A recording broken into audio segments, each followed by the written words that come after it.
省府重新就馬士隧道替換工程招標，並且強調2030年通車嘅目標不變。不過有經常使用隧道嘅市民就表示不滿，亦都有三角洲市議員擔心工程可能再度延誤。李文欣嘅報導。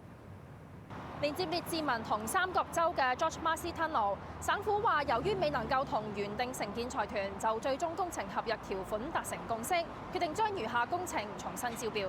有經常使用隧道嘅市民批評繁忙時間非常擠塞，擔心工程會唔會再度延誤。Which of course will delay it more and will add more cost. Delayed, maybe another 9 years. Will I be able to do it in my lifetime? Who knows? Pissed off. Now they've fired a contractor to keep it going again. We could have had a bridge in 4 years ago. This is ridiculous. People in Ladner, I feel sorry for them. You know, when the Liberal government was in, I mean, they said they were going to do a bridge.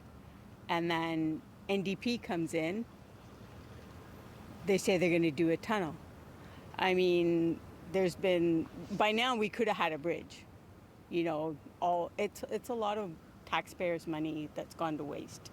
I mean, it's totally not fair to us. 現時 George Massey 隧道穿過菲沙河，連接列治文同三角洲，係區內主要交通樽頸之一。省府原本計劃興建8線行車新隧道，造價估計41億5千萬。省府強調工程並非取消，清理樹木等前期工程會繼續，剩低嘅工程就會分拆成多個合約重新招標，以爭取對納稅人最有利嘅方案。不過有三角洲市議員就批評項目等同回到起點，促請省府委任獨立第三方檢討談判失敗原因、財政影響、以花費開支同埋最新時間表，動議獲三角洲市議會一致通過。We no longer know the budget for the project. We no longer have a completion timeline. There is no certainty for the 100,000 residents, and more importantly for the businesses. This is a national trade corridor connecting Delta Port, the largest container port terminal in Western Canada, YVR Airport, the Blaine U.S. border crossing, with the rest of Canada. It is stunting economic growth because of the inability to get this vital trade corridor fixed.